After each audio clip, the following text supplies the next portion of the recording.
आके हमारा अज्ञान हटाने की चेष्टा बहुत प्रकार से की है। अब ये ना हट रहा, हमारे अंदर वो कसक नहीं बन पा रही। इसका कारण ये है कि ज्ञान परमात्मा अकेले ही बताया करते थे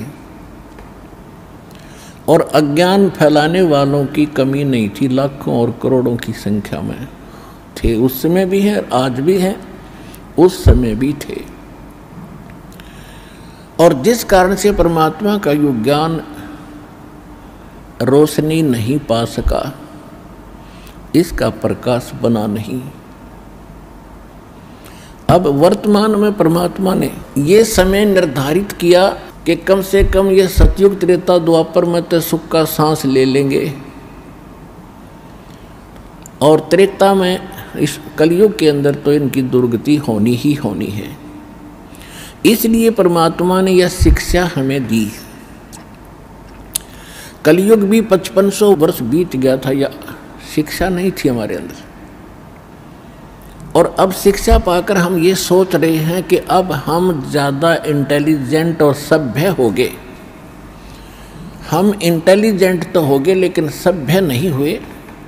हमारी इंसानियत का नाश हो गया। इस माया ने हमारी बुद्धि हड़प ली, हर ली। इस शिक्षा ने हमें बेईमान बना दिया, अहंकारी बना दिया, अभिमानी बना दिया। छोटी सी कोई पोस्ट प्राप्त कर लेता है या कोई अच्छी पोस्ट IAS IPS, कोई डॉक्टर, इंजीनियर, जज, मंत्री, मुख्यमंत्री, प्रधानमंत्री बन जाते हैं। ये अपने आप में इतने अहंकारी हो जाते हैं, ये अपने अस्तित्व को भूल जाते हैं। और आम व्यक्ति भी जिसने थोड़ी सी भी कोई शिक्षा प्राप्त है, वो विशेष ही तरीके से रहता है। और हमारे पूर्वज दास ने वो पिछला जमाना भी देखा है और वर्तमान में जो लगी हुई आग भी देखी है। हमारे माता पिता, दादा, परदादा, गांव के लोग, उनके पूर्वज, वो कैसे रहा करते थे? इतना सिंपल, एक साधु की तरह रहा करते थे। तन पे कपड़ा भी नहीं, धोती बांध लेते थे, सारा दिन खेतों में मजदूरी में काम करते थे और इतना प्यार और विनम्रता और शांत चित्त रहते थे। जो मिल जाता उसमें सब्र संतोष किया करते थे। और अब ऐसी आग लगी है, चाहे जिसके पास आज करोड़ रुपए हैं तो नौकर अरब नहीं हुए तो कोई जीना नहीं। एक कोठी है तो सब्र नहीं नौकर 5-4 प्लाट और हों, 1-2 कोठी और बनाऊं और फिर भाई की टिकट कट जा, मर जा, फिर कुत्ता बन के उस कोठी के बाहर गली में बैठा, उसकी छाया में भी ना बैठने देंगे वो पुत्र, आते जाते डंडा ठोकेंगे सिर में। तो परमात्मा कहते हैं कि इस काल ने आपकी अक्ल मार रखी है, आपकी बुद्धि हट रखी है। अब परमात्मा जो ज्ञान आपको बता रहे हैं, आप बुद्धिमान हैं, एजुकेटेड हैं। अब इस एजुकेशन का सदुपयोग करेंगे हम। परमात्मा ने ये ऐसे इंस्ट्रूमेंट बनवाए हैं, ये मनुष्य नहीं बना सकता, जीव नहीं बना सकता, चाहे कितनी बात बनाओ। इस युग का नाम कलयुग रखा। कल माने मशीन से चलने का वाली सारी वस्तुएं होंगी। ये ऐसे इंटरनेट सिस्टम और ये media channels, projector, DVD, CD, mobile, chip, ये मेमोरी कार्ड बनाए दाता ने बनवाए। अब इसमें ठीक है, जो बकवाद करने वाले वो करते रहेंगे, बकवाद कर लेंगे, कितने दिन करेंगे। देखो पुण्यात्माओं, आज गाने सुनते हो आप या फिल्म देखते हो टीवी पर या मोबाइल में, या बकवाद देखते हैं, सुनते हैं किसी चुटकुले वगैरह। घर में एक दुर्घटना घट जाए, आप सुन कर दिखाइए उसने, वह फिल्म का गाना सुन कर दिखाइए। फिर तो ऐसे गंदे लोक में हम ये गाने सुने और सुनाएं, गाने गाएं। यहाँ तो रोना पीटना है सबका, और इसमें भगवान की भक्ति साथ लेकर और इस मालिक की आरती दिन रात करो। भगवान की भजन दिन रात करो। ठीक है, कोई दुर्घटना घट भी जाए तो मालिक की भजन नहीं छोड़े, आरती इसी तरह करता रहे, इसमें बिल्कुल बंद नहीं करे, क्योंकि दुख हल्का भगवान ही कर सकता है। उसको रोते रोते भी मालिक ने याद करे। तो कहने का भाव ये है कि इस गंदे लोक में हम भूल जाते हैं, किसी के घटना घट गई, हम एक औपचारिकता करने जाते हैं वहाँ पर। अगर वो हमारे आया था और हम नहीं गए तो वो दुख मानेगा। बस वहाँ थोड़ी सी देर बस पूछ लेते हैं कैसे हुआ, क्या हुआ, बहुत बुरा हुआ, बाहर आते फिर वो सैर सपट्टे अपने जो के तो रहते हैं। जिसके लागे सो तन जाने, और यह सब क्या लगेगी, किसी के पहले लग जाएगी, किसी के बाद में लगेगी। या तो कोई नहीं बचेगा इस मार से, काल के कोल्लू में सब पड़े हुए हैं, और एक दिन इसके पाठ के नीचे आपने आना पड़ेगा। परमात्मा कहते हैं चलती चक्की देख के और दिया कबीरा रो, और दो पाटन के बीच में साबत बचा ना कोई। चक्की के बीच में चक्की चल रही है पत्थर की, उसमें कणक डाली जा रही है। कहते दो पाटों के बीच में, इस काल और माया के बीच में आपको पीसा जा रहा है, इसमें साबित कोई नहीं बचेगा। फिर कहते हैं कि किले से लागा रहे ताका नाश न हो।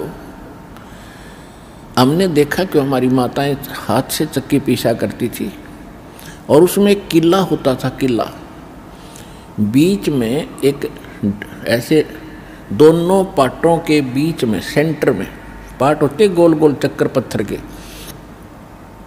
उसमें एक तो डंडा सा लगा होता था उसको घुमाने के लिए, और एक उनके सेंटर में एक सुराख सा होता था, उसमें एक लकड़ की ऐसे गोल सी लंबी लंबी सी एक लगी हुई थी गुटका सा, और उसके चारों तरफ उसके खाली स्थान होता था, उसको किला बोलते थे।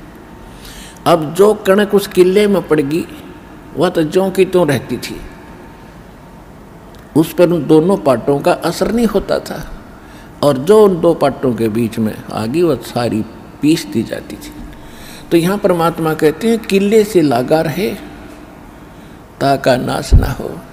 तो हम परमेश्वर कबीर जी के साथ लगेंगे। ये किला है इस काल के चक्की के बीच में, और जो परमात्मा के संपर्क में इसके निकट आ गया फिर काल के इस पत्थर यानी दोनों पाटों से बच गया। तो जो परमेश्वर कबीर जी की शरण में आप आ गए तो आप उस काल के कोल्लू से, उस चक्कर से यानी पिसने से बच जाओगे। तो प्रसंग चला था कि हम परमात्मा कहते हैं झूठे सुख को सुख कह ये मान रहा मनबोध, ये सकल चबी ना काल का कुछ मुख में कुछ क्रोध।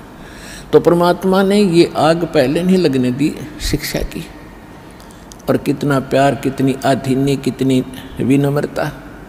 और जितने हम विनम्र होंगे, आधीन होंगे, अहंकार रहित होंगे, उतना भगवान हमारे निकट आओगा। आधीन्य के पास हैं ये पूर्ण ब्रह्म दयाल, मान बढ़ाई मारियो भाई बेअदबी सिरकाल।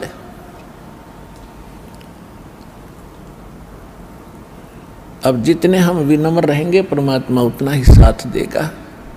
हम अहंकार प्रयोग करेंगे भगवान कोसों दूर चला जाएगा। तो इस प्रकार हमने परमात्मा से लाभ लेने के वो सभी फार्मूले अपनाने पड़ेंगे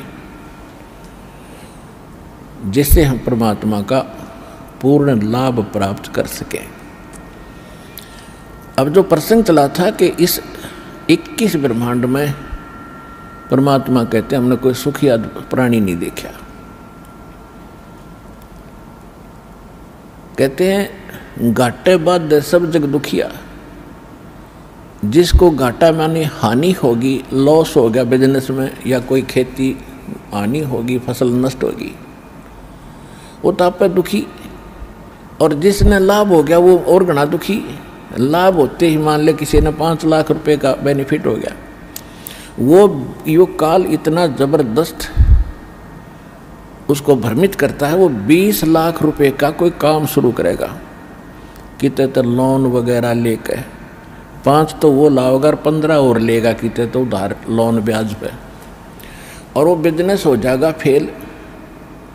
वो 20-5 तो वो गए, 15 और उधार। वो आगर मांगनी है पीछे पीछे काटे चक्कर। फिर तो कहने का भाव ये है, इन बकवादों को छोड़ के भक्ति विधि अपना के अपना पीछा छुड़वा लो। इतनी सी बात है। परमात्मा 120 वर्ष तो पहले कह के चले गए। अब वो एक अपना एफिडेविट छोड़ गए, अपनी वाणी छोड़ गए भगवान विधान बना के। आज ये दास 20 वर्ष से ये दास लग रहा है इसी को समझाने और बताने के लिए।